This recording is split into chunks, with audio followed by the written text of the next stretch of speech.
Episodi 13 I Podkastit FLASIM. Sot flasim me një personazh atipik. Atipik për faktin se është krejt I panjohur për ju, atipik për faktin se në Shqipëri është për shkak të gruas, atipik për faktin se I mësuar të flasim me ambasador, për ambasador, ndërkohë që personazhi që është këtu me mua është burri I një ambasadore. Por arsye e ftesës nuk është kjo. Arsye e ftesës është sepse bashkëvuajtësi I ambasadores suedeze, e cila e përfundoi misionin e vet në Shqipëri dhe tani së bashku me burrin po bëjnë valixhet, është një shkrimtar, një njeri I kulturës, një njohës I thellë I letrave dhe një autor I cili gjatë qëndrimit tu ka shkruar edhe poezi që janë të inspiruara nga Shqipëria. Ky është Christophe Leandor. Christophe, welcome. I just introduced you as an atypical guest because first you are here in Albania not because of your choice, but because of your wife. Second, because in Albania, as you know, ambassadors are important. We talk about them, we talk with them, but nobody talks and nobody even thinks about their significant others. And thirdly, because you are not just simply someone making the housekeeping while his wife is at work, but you are a man of literature, culture, an author, and also a deep knowledge of your country's culture and literature, but also broadly, let's say, of the worldwide scene of literature. So welcome, and I'm very, very honored and humbled to have you here. No, those feelings are on. And to start with, how it feels to leave this country. You know, I pride myself of never looking back. I pride myself of being absolutely non-nostalgic and never sentimental. I pride myself of living in the now. But to be quite honest, I can tell you that this is the first country we leave that I already now know that I'm going to miss. Wow. Yeah, well. Before asking you why. That partly is because I'm older now and more honest with myself. But also partly because of before asking you why you think so,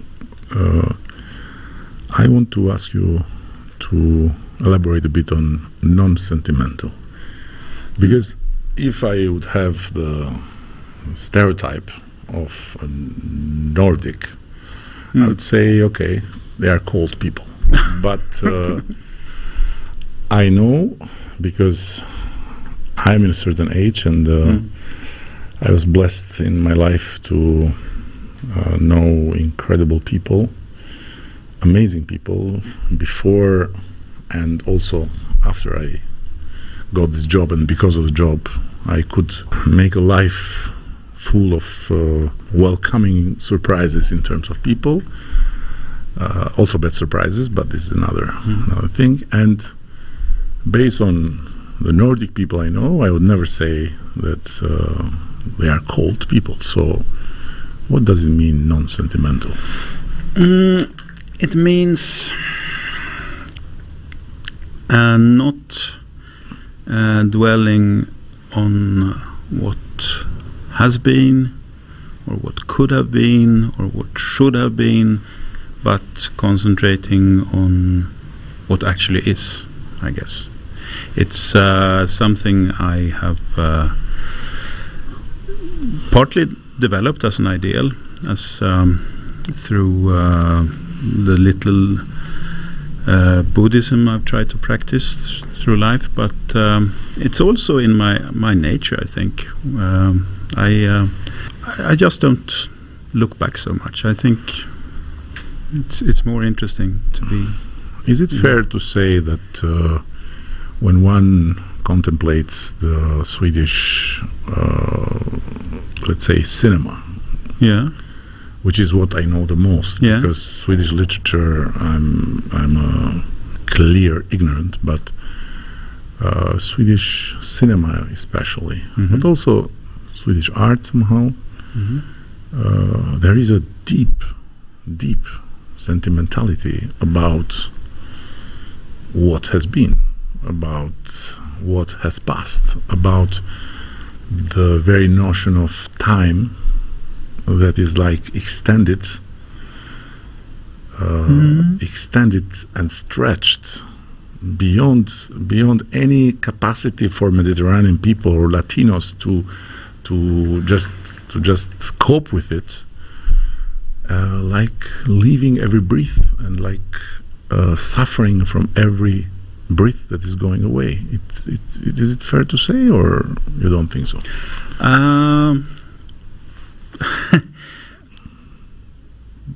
This is interesting coming from an Albanian you're living in a history that's partly longer than ours. Apollonia, Bylis, Butrint were cities when we were hardly out of the caves. So you have an even longer history than we do. Yeah, but this is what I'm saying. It looks like we have a longer history, but our notion of time is totally different. And it looks like we are far less careful about what it was, trying to live the now. And it looks like when you watch, let's say, Bergman, you just have the sense of being immersed in a very, very deep soul where, the time is like, a suffering thing to deal with, no? Is this a very polite way of saying that you think his movies are slow? Yes. It's a very, very not polite. It's a very blunt way to say, or to ask you if this slowness is not about sentimentality, about the sense of death, of the sense of loneliness, the sense of torturing of the soul. One first, I know Bergman is very much the stereotype in the world of what Swedes are supposed to be like. Even had a friend actor who was in a film with Tom Cruise, and because he was Swedish, Tom Cruise never called him anything else but Bergman. Hey Bergman, come here. But we find Bergman slow and painful to watch and infuriating too. We're seeing with your eyes too. Although, of course, he addresses something in our national soul, but I don't think it's it's not so much. I don't think he's sentimental at all. I think it's more existential sadness. You mentioned death. It's very much about death. Yes, but I think also he's a religious artist. Very much. He's struggling, and I think that's the line you're drawing is not maybe some between Mediterranean and Northern. I don't think it's a sense of history. It's differences of religion, because we have Protestant religion since 500 years, and that is, a religion that takes all the burden of life, of personal life, or all the moral choices you make, and other religions try to take them away from the person and give them to God or some other entity.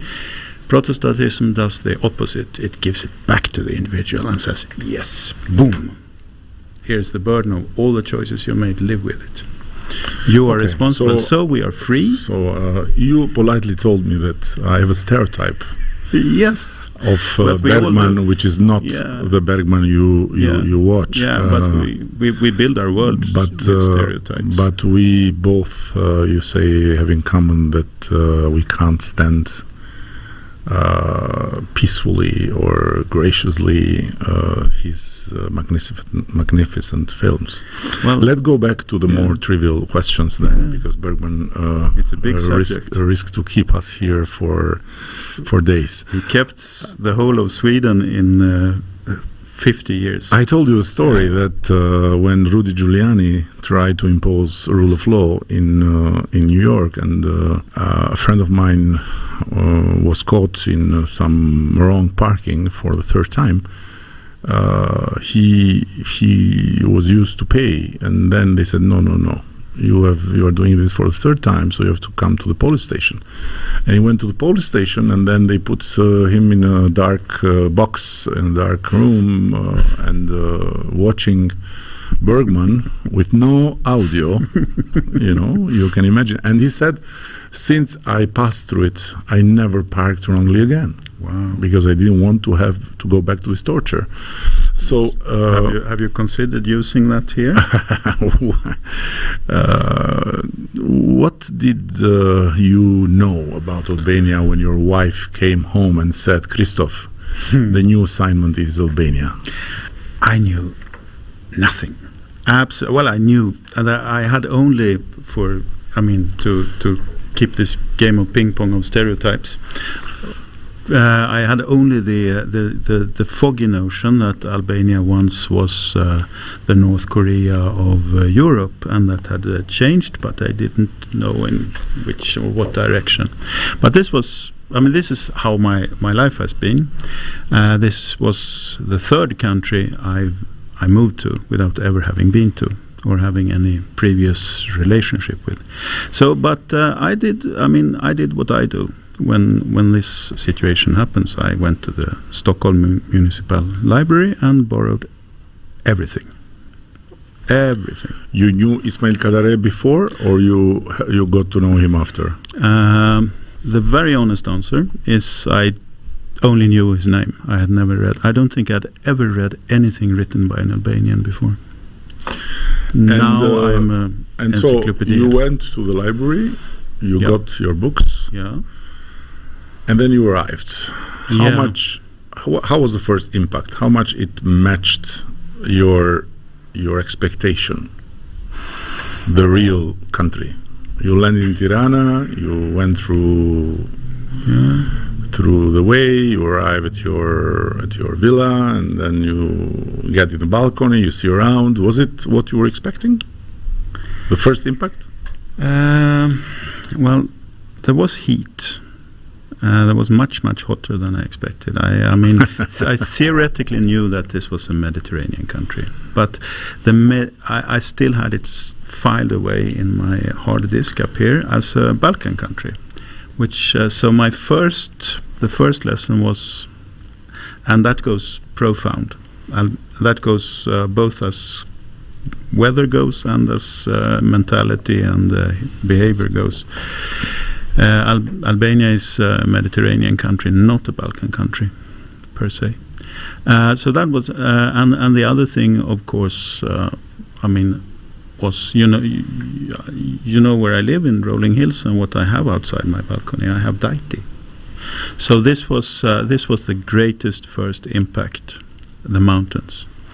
I come from Stockholm. Stockholm is by the sea. It's 14 islands in the sea, so it's sea level 0. Flat. Yeah, it's flat. So this was the first time I started living with vertical greatness. And that's with verticality in my life, and that sort of dazzled me. And it, to be honest, it still does. It's another way of living, living with. I mean, the world from flatland turned two-dimensional. And when you go back and you face the question, what you like about Albania? I've been asking myself this, and I've been asked a number of times. That's to keep the game of ping pong going. This is something that every Albanian sooner or later asks me. Enough talk about you. What do you think about us? And that's this. What I will carry home is the best thing about Albania are definitely, hands down, the Albanians. This is no question. The mountains are fantastic. Food is great. Vineyards, sea, bird life, etc. But for me, it's the Albanians. It's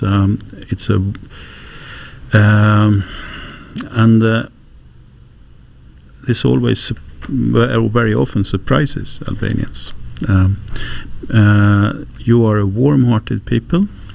You are a fun-loving people. You are clever. You like to have fun. And you're fun to be with. And it's as simple as that. And for a slow flowing rather than free flowing in northern Bergman type, it's liberating to be here. Actually, we've had a lot of fun. So, if you would have had any power on the decision of the foreign ministry, you would have extended your wife's stay in Albania? That is another question, isn't it? It's not a question, but no, because there's it's the nature of the job. No, I know the nature of the job. Just the question is for me personally. Personally, for you. Well, yes and no, because there's.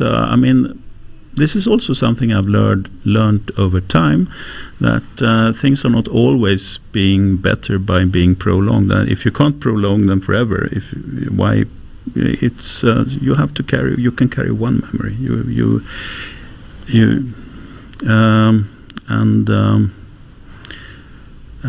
We still have children and very elderly parents at home. So I'm saying in the sense of your my well-being here. Yeah. I could stay forever for that. Well, but I would.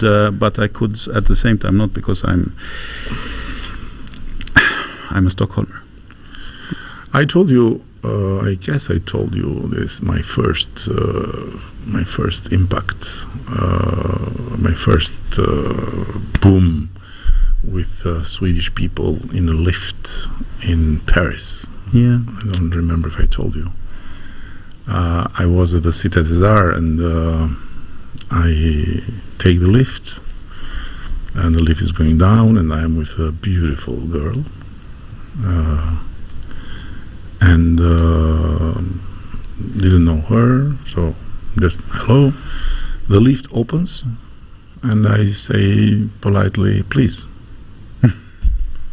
And she turns and says, sorry. I said, please. No, you haven't told me this. Who are you to tell me that I have to go first while you are near the door? And we are equal. Because you're a man, it doesn't mean that I have to be given a favor here. Wow, what is this? I said, sorry. I introduced myself, and then she said who she was, from Stockholm. And then we became friends, and she told me what was behind this very, very, brutal behavior. And so why I brought this back because first, it's incredible what Sweden has done in terms of gender equality. But second, it's really it was really very striking to see that this aggressive girl was in fact a very, very nice person. And no man behavior. It was a woman. So how you feel here, or how you felt here, or what you realized here in terms of the society as such. So did you feel what we are always being told, or what we sometimes are worried about, a very male society? That's but I can't just lie that picture of Swedish equality lying there uncommented. I think that is just for the benefit of the sure. of everyone. This is not the way Swedish equality works in everyday life. She was. I mean, you happened to, the first Swede you met was a typically humor-free one. I'm afraid. But I mean, we equality is important for gender equality. All kinds of equality are important for Sweden. But so it's normal to say please to women, and they would follow. Actually, most people are capable of distinguishing between politeness and how that is a system of small currency that makes life easier and more agreeable for both of us. It's like, banished flirting. I mean, you have to. I mean, this is a game that the sexes are doing since the dawn of time. It's like the colors of birds and animals are different between. I mean that this is fun and games. This has nothing to do with the real money, where the power over institutions and money and you can have equality in that part and still have the fun and games there. So I think most. I don't know, because feminism is it changes like all isms every 3 minutes. So I don't know what the current agenda is, but for me, equality and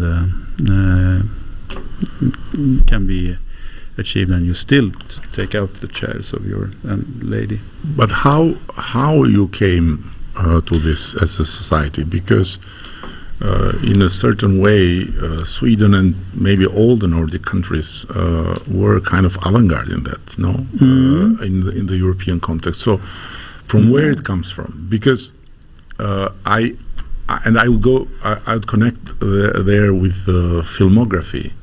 So, watching the Vikings film, you see this, women and men fighting like equal. So it's something coming from very far, or something that came in a certain moment in the political life of the modern Sweden, this obsession about gender equality? No, I think your perception of the Vikings is correct. I think if you look back, if you read the Icelandic the Viking sagas, there's a higher level of equality in those societies than in any other society, contemporary society. And it's also because of our weather conditions and the relative we were a relatively scarce population spread out over an enormous and very hostile environment. So all hands on deck, everyone was needed. So that's part of the roots, but the other parts are a long political struggle. I mean, it didn't come for nothing. It's still partly in the making. I mean, large areas are almost equal, but I mean, if you look at the finance sector, it's still this, and the boards of big companies, there's still some things to be done. But well, it takes a lot of work and a political will. And going back to the history, the Vikings, and then the making of the Swedish state, which went through quite very appealing moments, and then brought Sweden, in the stage with real, muscles. How much important is the history for the Swedes? So how much is important to learn it in a school? How much is important to talk about it in the family, about the history? Do you talk much about history? Well, since I'm here, my father was a history teacher, and my mother was a teacher of Swedish and English. So for me, I grew up with this talk. I grew up with history as a living thing defining us. And I also grew up, we moved from Stockholm to a small town called Sigtuna, which was like if you would think, you would take Botrint and make it still a living city. That's Sigtuna. It was the first capital of Sweden, and it's still, I mean, we live in history. So yes, I would say so. It's important, and we are defined by living in a long line of time. Yes. Would you say that your path then in literature, culture, your choice to be an author has something to do with what your childhood was, what your family discussions were about, or you discovered it later? Well, everyone wants to be, a discoverer and finding out a Columbus of your own. But truth is, I have my theory of how things work from film, The Silence of the Lambs. Hannibal Lecter, the killer, saying to Agent Starling, "We covet what we see." I mean, we can only desire what we have in front of us. That's where you can't desire something you don't know about. So yes, of course, I was formed by growing up with my parents and also with my grandparents, who were both paternal and maternal. Were my maternal grandfather was a vicar in the Swedish State Church, and my paternal grandparents were Salvation Army officers. So I grew up with history and literature and religion. Very, very complete mix, I would say. Yeah. With all the extremes. Yeah, well, within the walls of family. Yeah. And so yeah, and that was and I have to say that the church or the religion was big forming part in modern Swedish society, where you usually talk about the trade unions and those when you say what form, and but the churches, especially churches like the Salvation Army, were huge part in forming the modern equal welfare state, because it gave everyone the possibility to engage. In a small community like that, everyone is needed, everyone plays a part, everyone can do something, and they grow in self-esteem.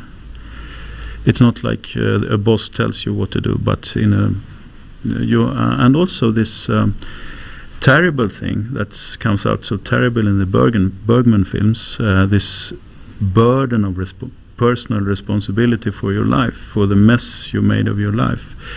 It also gives you a freedom and a possibility as a citizen, because you are responsible and therefore you must be able. You can do something. You can play part. So bringing some Mediterranean light in the conversation, I would go back to the landscape. You mentioned the verticality after the horizontality, and what are the parts of Albania that you liked the most, that you were the most attracted? Beyond Dajtit mountain. Yeah, beyond Dajtit mountains, there are other mountains. Of course,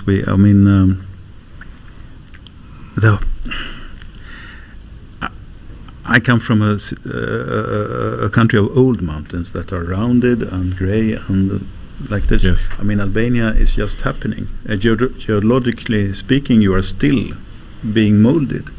So everything is like this, and you have, just 20 minutes from where we live, there is the Palumba caves. I've been there maybe 10, 20 times. Wow. Yeah, and we have done Theth Valbona twice. I climbed Korabi twice. So all that northern, it's fantastic. But and the sea? And the sea, yes, of course. I love my special place is Himara. I love Himara, and the road there, the Lugara Pass. I love driving the Lugara Pass. It's I get goosebumps every time. It's amazing. Yeah, it's absolutely stunning. Yeah. Because it's the most unexpected thing. Yes. That comes after you go up and up and up, and then suddenly you have this incredible, But also the river landscape is like telling you fly. Yes, exactly, and it's very. You have to keep. No, I'm not. I'm a driver.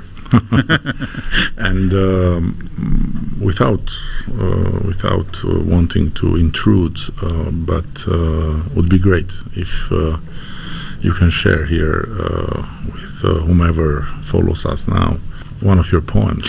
Oh, yes. Because I was very, very impressed when you told me that what you do is that every morning you walk and run and walk and run, and you write with your mind. Yeah. And then you come home and then you write with your hands what you have already written in your mind, right? Yeah, that's about the process. It's very slow, but it's also very physical. And in the terrain of Albania, this should be really the best for you, because it's up and down, up and down. It's not like in Stockholm, walking flat. No. So can you share a poem with us? Yes, please. I'd love to. In English? If you have it in Albanian. But I can't read in Albanian. Read it, no, so I'm sorry. We can do the other way around. Yeah. You give me you read it in Swedish. I read it in Albanian. Okay. Yeah. So since you put it like that,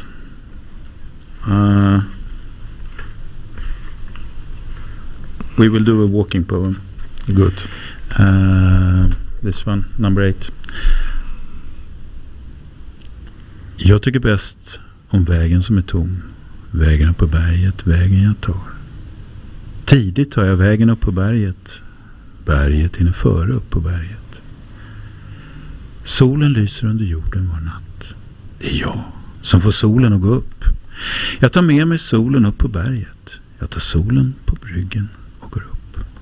Ett berg är ändå en väldigt hög plats. Man går en liten bit till. Man är kvar. Om man vet vad det är kan man se det. Kroppen hinner före ut i kroppen. Vem lämnar man kvar när man lämnar sig själv? Överallt där vägen går är vägen.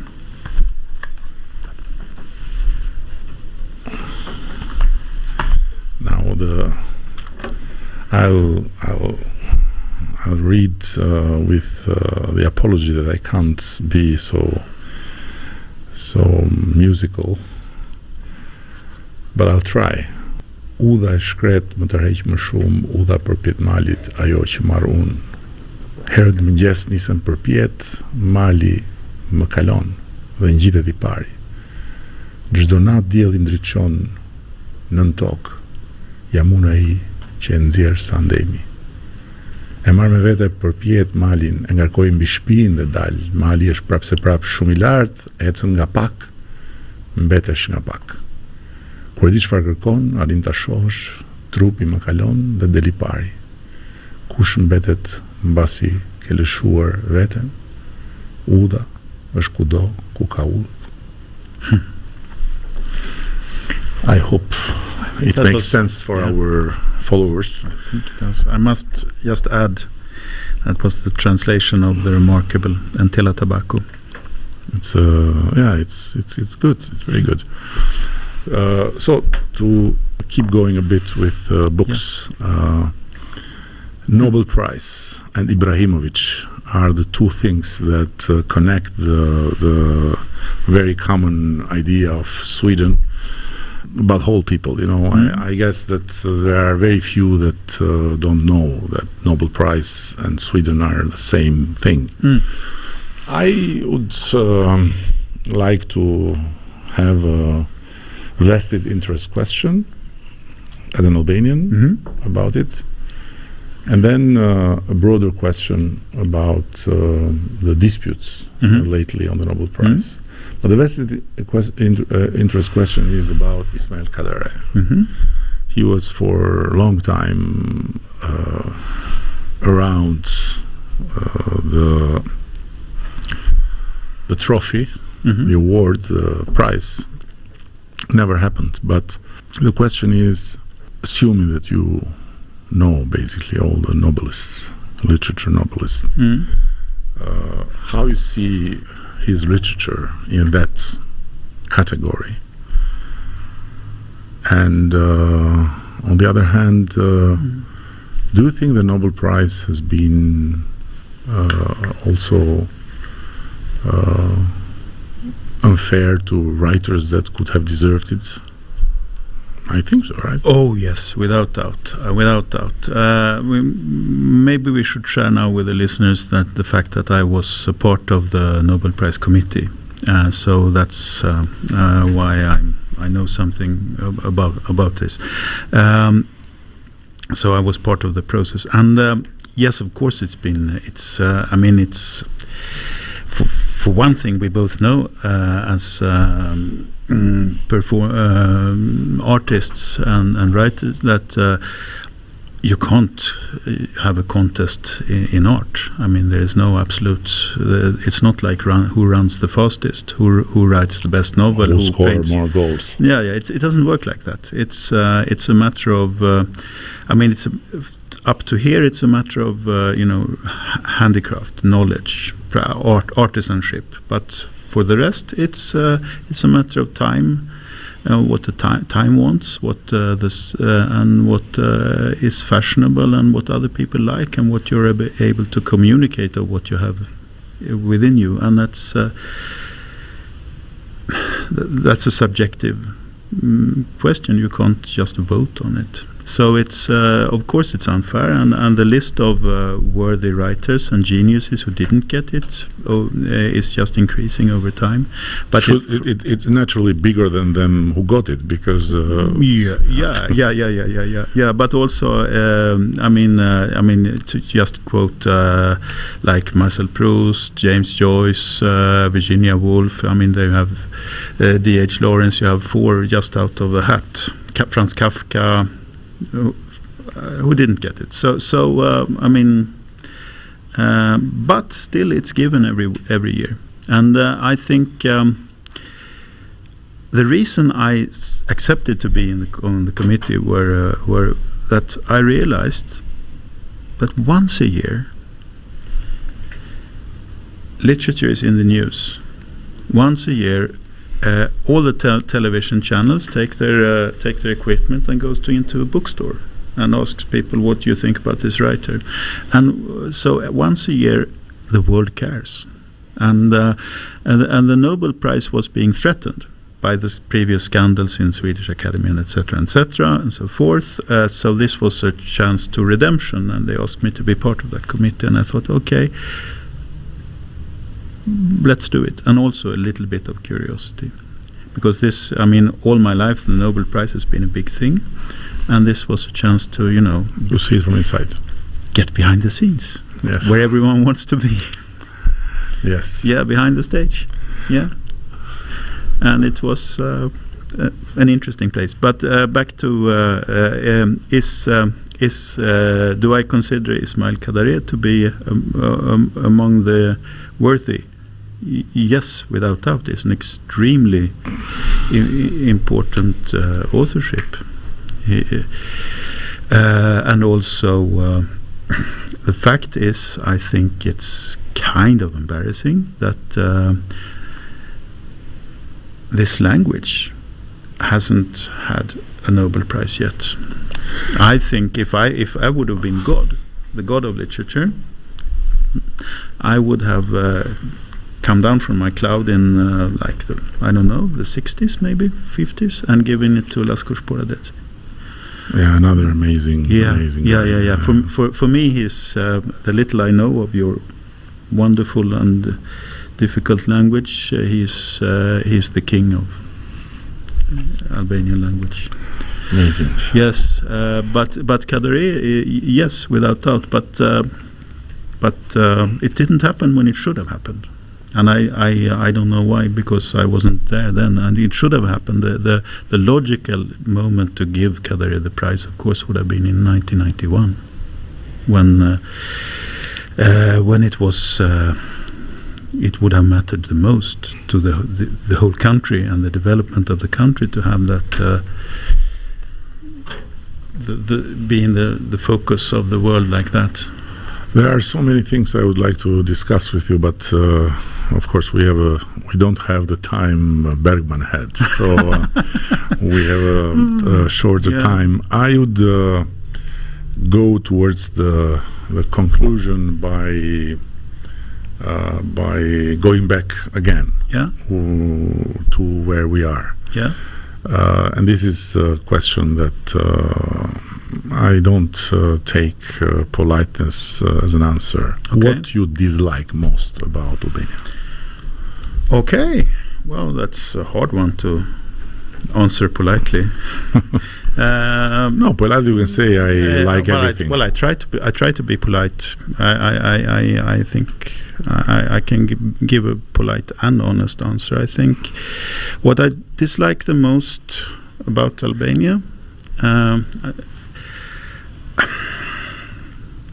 I said before that you are a warm-hearted people and that you are friendly and easy to be with.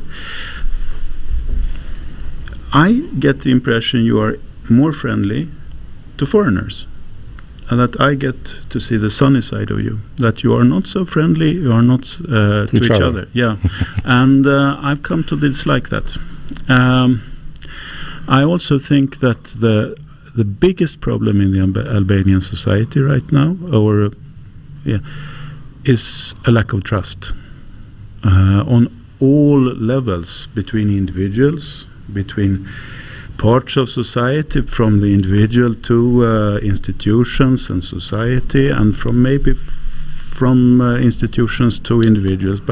And you can see that in everyday life, in traffic, where people trust themselves. I am a good driver. I have right of way, and but they don't trust the rules so much. The rules are just there for. This is, I think, a big impediment, and I think lack of trust. Yeah, that's the biggest thing I don't like. And the second biggest thing is, of course, the carelessness with the environment in small scale, like trash, and also in a little bigger scale. Those are Yeah, I would correct you only the first point, because I think that we are good not only to the foreigners, but we are good to the guests in general. So the guests being foreigners, of course, is like duty that we carry from our history to take care. Yeah.